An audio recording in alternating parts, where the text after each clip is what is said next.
अरुणां करुणातरङ्गिताक्षीं धृतपाशाङ्कुश पुष्पबाणचापाम् अणिमादिभिरावृतां मयूखैः अहमित्येव विभावये भवानी।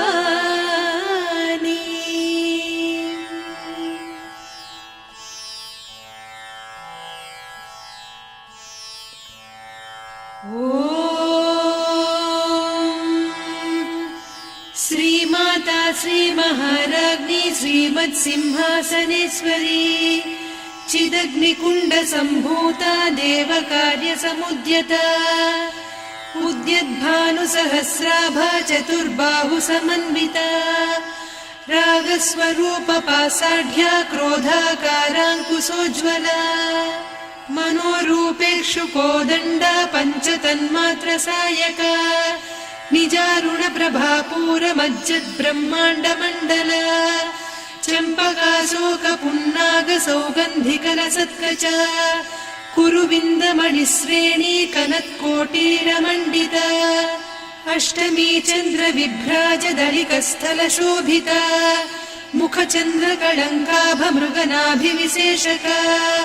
वदनस्मरमाङ्गल्यगृहतोरणचिल्लिका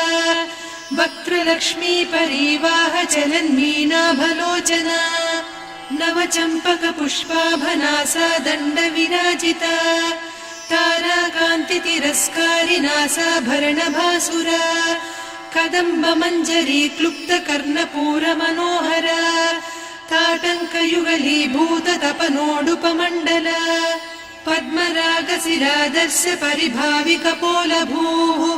नवविद्रुमबिम्बश्रीन्यक्कारिरदनच्छदा शुद्धविद्याङ्कुराकार द्विजपङ्क्तिद्वयोज्ज्वला कर्पूरवीटिकामोदसमाकर्षि दिगन्तरा निजसल्लापमाधुर्य विनिर्भर्त्सितकच्छपि मन्दस्मितप्रभापूरमज्जत्कामेशमानसा अनाकलितसादृश्य चिबुकश्रीविराजिता कामेशबद्धमाङ्गल्यसूत्रशोभितकन्धरा कनकाङ्गदकेयूरकमनीय भुजान्विता रत्नग्रैवेयचिन्ताकलोलमुक्ता फलान्विता कामेश्वर प्रेमरत्नमणिप्रतिपणस्तनी नाभ्यालवालरोमाळिलता फलकुचत्वयी लक्ष्यरोमलताधारतासमुन्नेय मध्यमा स्तनभारदलन्मध्यपट्टबन्धवळित्रया अरुणारुणकौसुम्भवस्त्रभास्वत्कटीतटी रत्नकिङ्किणिकारम्यरसनादामभूषिता कामेशज्ञातसौभाग्यमार्दवोरुद्वयान्विता माणिक्यमकुटाकारजानुद्वय विराजिता इन्द्रगोपपरिक्षिप्तस्मरतूणाभजङ्घिका गूढगुल्फा कूर्मपृष्ठजयिष्णुप्रपदान्विता नखदीधिति सञ्छन्न नमज्जनतमो गुणा पदद्वय प्रभाजाल पराकृत सरोरुहा सिञ्जानमणिमञ्जीरमण्डित श्रीपदाम्बुजा मराळी मन्दगमना महालावण्य सेवधिः सर्वारुणान्नवद्याङ्गी सर्वाभरणभूषिता शिवकामेश्वराङ्कस्था शिवा स्वाधीनवल्लभा सुमेरुशृङ्गमध्यस्था श्रीमन्नगरनायिका चिन्तामणिगृहान्तस्था पञ्चब्रह्मासनस्थिता महापद्माटवी संस्था कदम्बवनवासिनी सुधासागरमध्यस्था कामाक्षी कामदायिनी देवर्षिगणसंघाता स्तूयमानात्मवैभवा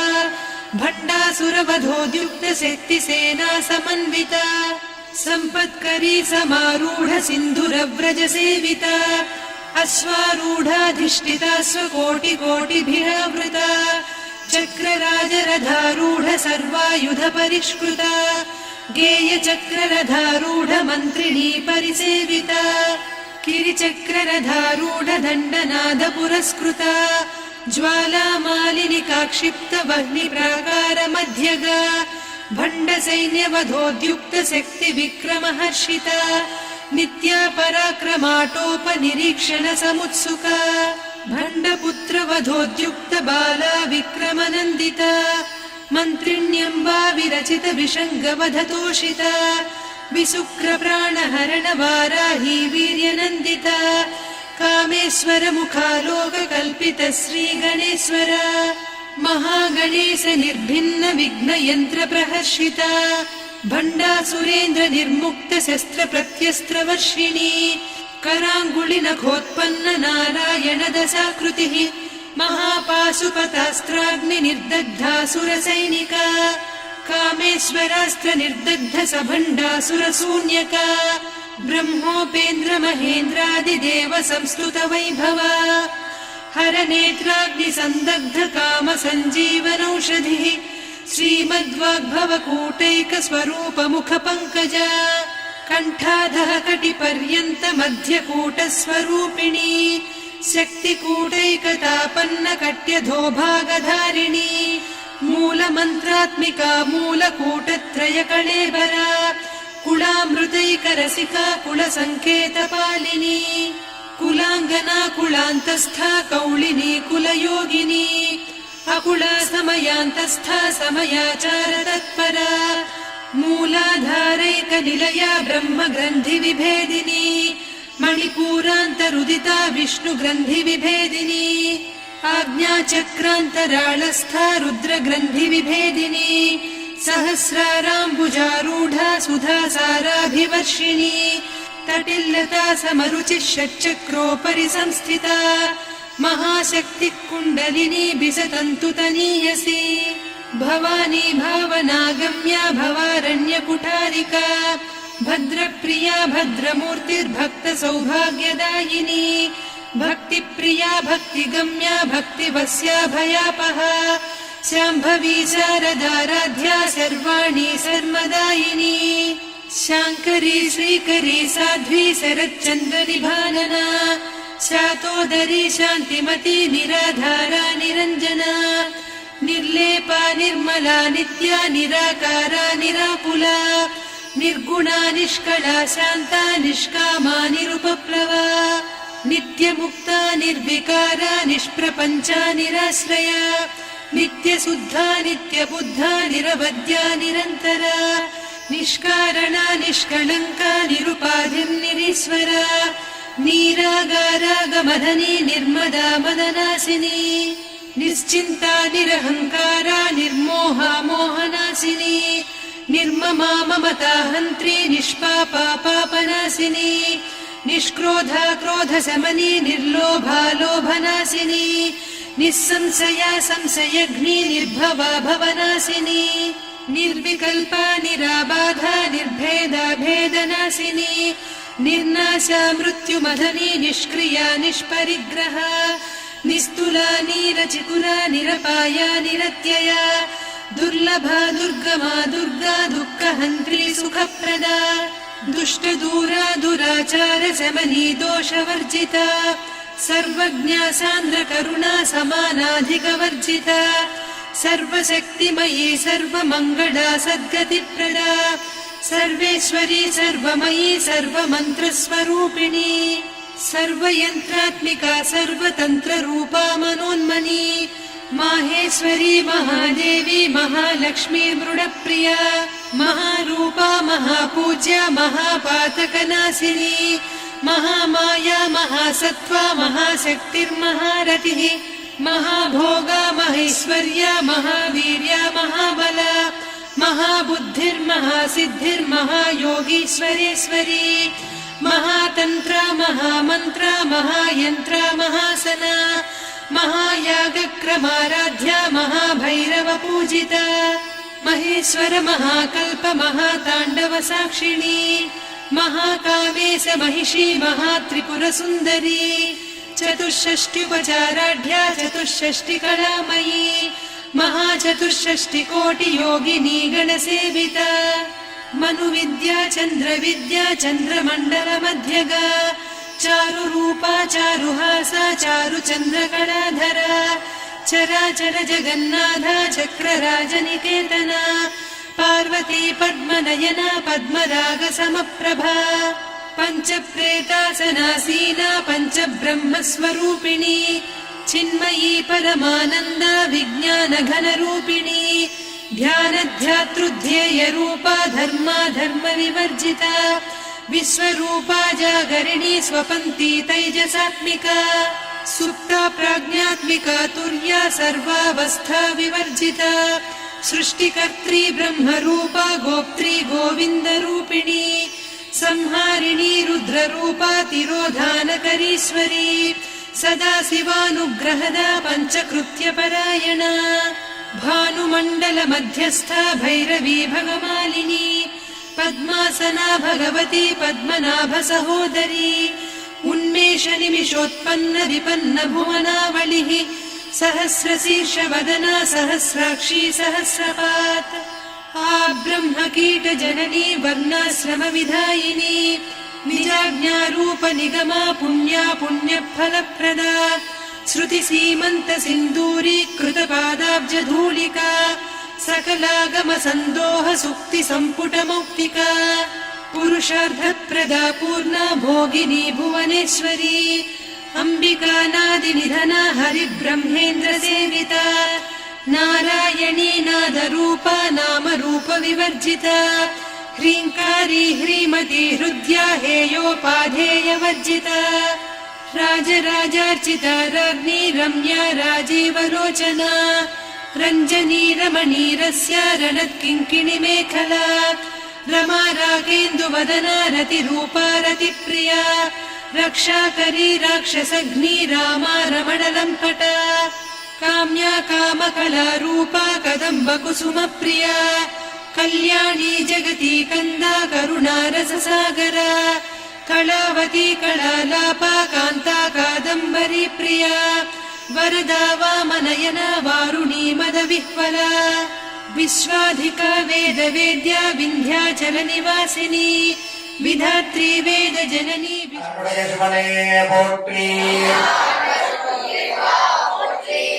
அன்பார்ந்த பக்தர்களே, இன்றைய தினம் நமது ஆலயத்தில் நவராத்திரி பூஜையின் 5ஆம் நாள் பூஜையாக சிறப்பாக நடைபெற்றுக் கொண்டிருக்கிறது. இன்றைய தினம் சிறப்பு அங்கமாக நமது ஆலயத்தில் வீற்றிருக்கிற அம்பிகை நமக்கு அதாவது வராக அவதாரம் பெற்ற வராகியாக காட்சியளித்துக் கொண்டிருக்கிறார். இந்த வராகி யாருன்னு பார்த்தீங்கன்னா, அதாவது ஒரு உக்கிரமான தெய்வம். வராக அதாவது தலைவட்டம் அந்த முகத்துக்கு மேல் உள்ள பகுதினா அந்த வராக அவதாரம் பெற்று உலகம் பார்த்தீங்கன்னா ஒரு அம்பிகை போல அந்த உடல் அமைப்புலாம் இருக்கும். இந்த வராகி பார்த்தீங்கன்னா ஒரு உக்கிரமான தெய்வம். இந்த வராகி வழிபடுவதற்கு அதாவது யார் யாருக்கு வெற்றிக்காக சொல்லணுமோ இந்த வராகி அம்மன் வழிபட்டோம்னா கண்டிப்பா அவங்களுக்கு வெற்றி கிட்டும். எடுத்துக்காட்டா பார்த்தோம்னா நம்ம தஞ்சாவூர் பெரிய கோயில பார்த்தீங்கன்னா முன்னாடி அந்த ராஜராஜ சோழன் எப்பவுமே போருக்கு போகும்போது இந்த வராகி அம்மனுக்கு வழிபட்டு போகலாம். அப்படி போகும்போது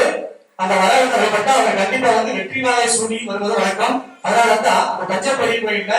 வராகிக்கு என்று ஒரு தனி சன்னதி அமைக்கப்பட்டு சிறப்பு வழிபாடு நடைபெற்று வருகிறது. அதனால நம்ம எல்லாருமே நம்ம இருக்கக்கூடிய காரியங்கள் அதாவது கங்கு தடை இல்லாம எல்லாருமே அதாவது ஜெயகரம் வெற்றி கிட்டணும் அப்படின்னு சொல்லி பிரார்த்தனை பண்ணிருக்கீங்க. அதுபோல இந்த வராகி அம்மன் வழிபடுவதற்கு பூமி நிலம் சொத்து சுகம் இது மட்டுமல்லாம நம்மளுடைய நோய் நொடிகள் நீங்கி நம்மளுடைய கஷ்டங்கள் துன்பங்கள் நீங்கி நம்மளுடைய வாழ்க்கையில் எப்பவுமே மகிழ்ச்சி ஏற்படுத்தி கொடுக்கக்கூடிய ஒரு சக்தி இந்த அம்பாளுக்கு வராகி அம்மனுக்கு இருக்கு. அதனால எல்லாரும் மனசார பிரார்த்தனை பண்ணிக்க. என்னுடைய சங்கடங்கள் நீங்களும் என்னுடைய கஷ்டங்கள் நீக்கி நம்ம வாழ்க்கையில நிலம் பூமி சொத்து வாங்கி நம்ம எல்லாரும் வாழ்க்கையை இன்பற்று வாழணும் அப்படின்னு சொல்லி எல்லாரும் இந்த வராகி என்று பிரார்த்திக்குமாறு வேண்டுகிறோம். இன்றைய நவராத்திரி 5ஆம் நாள் சிறப்பு அலங்கார பூஜை உபதேவர்கள் திரு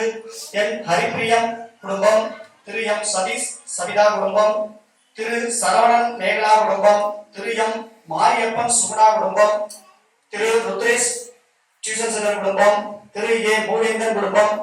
திரு சுப்பிரமணியன் சுமதி குடும்பம், திரு எஸ் ஹரிக்குமார் குடும்பம், திரு எம் பாலமுருகன் புவனேஸ்வரி குடும்பம், திரு காவியப்பிரியா அருண்குமார் குடும்பம், திரு அன்னபூரணி ரெடிமேட் குடும்பம், திரு சாந்தி அமலஜோதி குடும்பம், திரு ரவிச்சந்திரன் குடும்பம், திரு சரோஜா ராம்நாத் குடும்பம், திரு ஆறுமுகம் மங்கையரசு குடும்பம், திரு எஸ் காந்தாமணி குடும்பம் மற்றும் பி சாராஸ்ரீ குடும்பம் இவர்களுக்கும் இவர் குடும்பத்தாருக்கும் எல்லாம் வல்ல கடவுள் காளியம்மனின் திருவருளும் வாராகி அம்மனின் பெருவருளும் கிடைப்பது வேண்டுவதோடு அவர் குடும்பத்தாருக்கு ஆலயத்தின் சார்பாக நன்றியை தெரிவித்துள்ளோம்.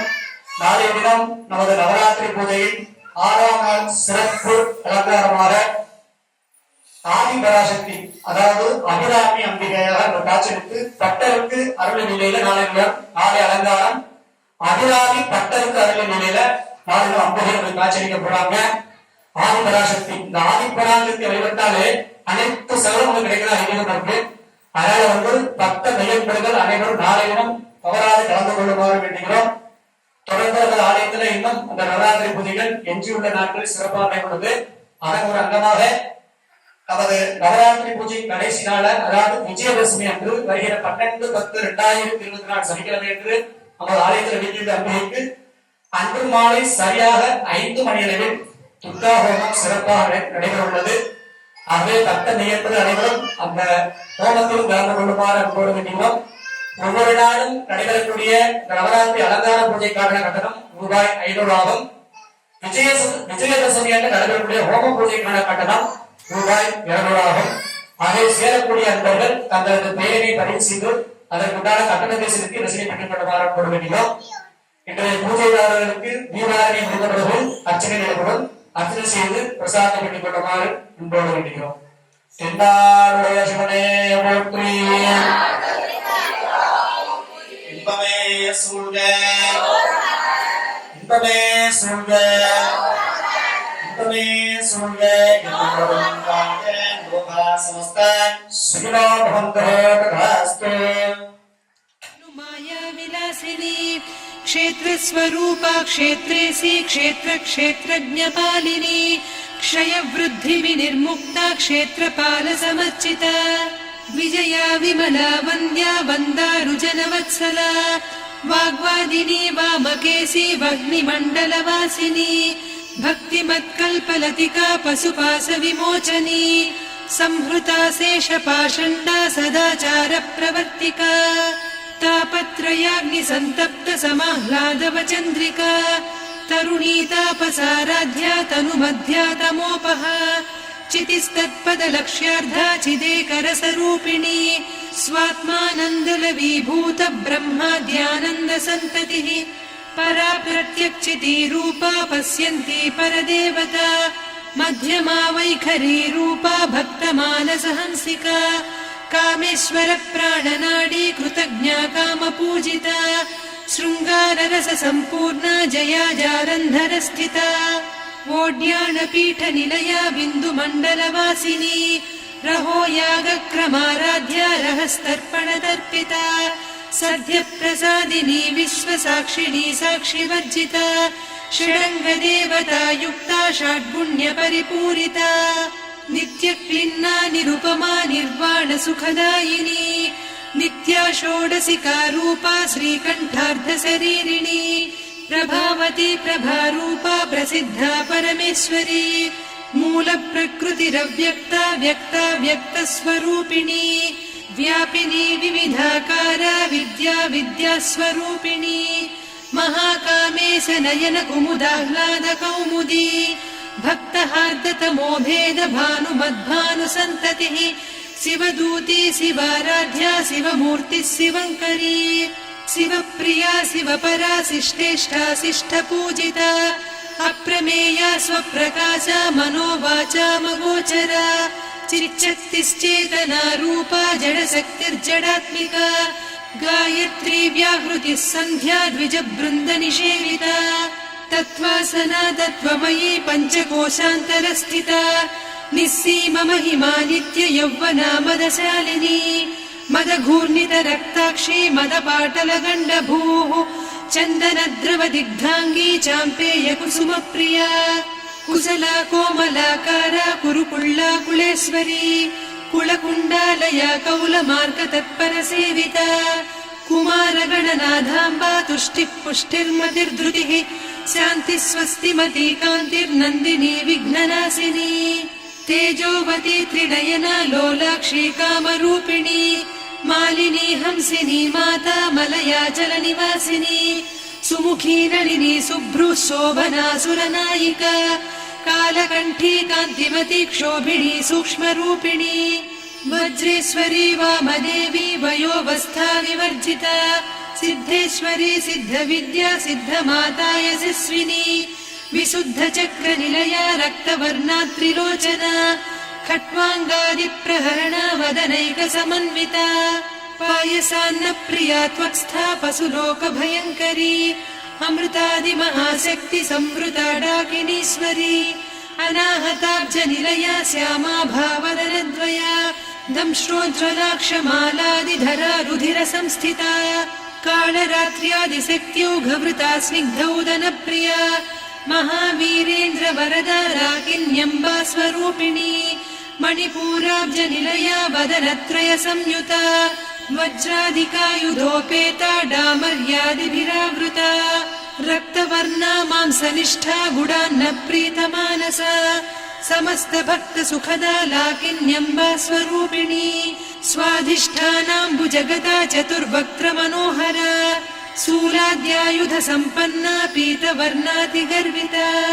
मेदोनिष्ठा मधुप्रीता बन्दिन्यादि समन्विता दध्यन्नासक्त हृदया काकिनी रूपधारिणी मूलाधाराम्बुजारूढा पञ्चवक्त्रास्थि संस्थिता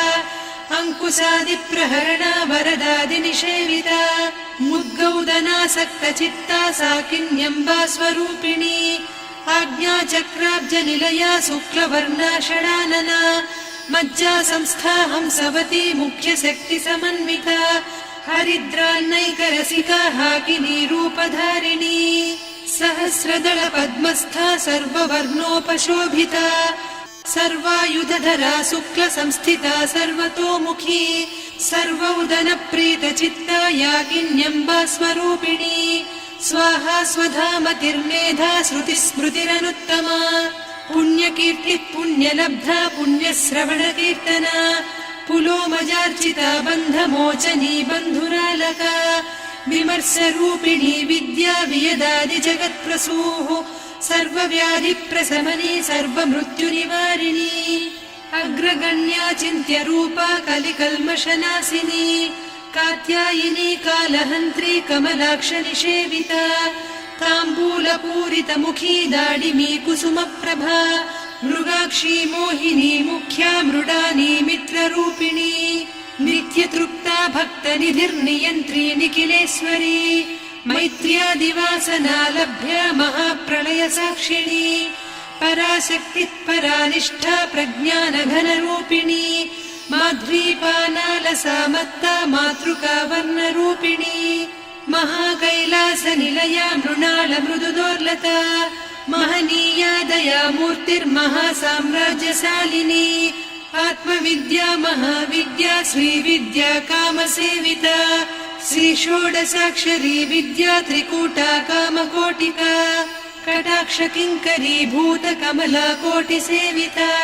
शिरस्थिता चन्द्रनिभा पालस्थेन्द्रधनुप्रभा हृदयस्था रविप्रख्या त्रिकोणान्तरदीपिका दाक्षायणी दैत्यहन्त्री दक्षयज्ञविनाशिनी दरान्दोलित दीर्घाक्षी दरहासोज्ज्वलन्मुखी गुरुमूर्तिर्गुणनिधिर्गोमाता गुहजन्मभूः देवेशी दण्डनीतिस्था दहराकाशरूपिणी प्रतिपन्मुख्यराकान्ता तिथिमण्डलपूजिता कलात्मिका कलानाथा काव्यालापविनोदिनी सचामररमावाणी सव्यदक्षिणसेविता आदिशक्तिरमेयात्मा परमा पावनाकृतिः अनेककोटिब्रह्माण्ड जननी दिव्यविग्रह क्लीङ्कारी केवला गुह्या कैवल्यपददायिनी त्रिपुरा त्रिजगद्वन्द्या त्रिमूर्तिस्त्रिदशेश्वरी त्र्यक्षरी दिव्यगन्धाढ्या सिन्दूरतिलकाञ्चिता उमा शैलेन्द्रतनया गौरी गन्धर्वसेविता विश्वगर्भा स्वर्णगर्भा वरदा वागधीश्वरी ध्यानगम्या परिच्छेद्या ज्ञानदा ज्ञानविग्रह सर्ववेदान्तसंवेद्या सत्यानन्दस्वरूपिणी लोपामुद्रार्चिता लीला क्लुप्तब्रह्माण्डमण्डला अदृश्यादृश्यरहिता विज्ञात्री वेद्यवर्जिता योगिनी योगदा योग्या योगानन्दा युगन्धरा इच्छाशक्ति ज्ञानशक्ति क्रियाशक्ति स्वरूपिणी सर्वाधारा सुप्रतिष्ठा सदसद्रूपधारिणी अष्टमूर्तिरजा जैत्री लोकयात्रा विधायिनी एकाकिनी भूम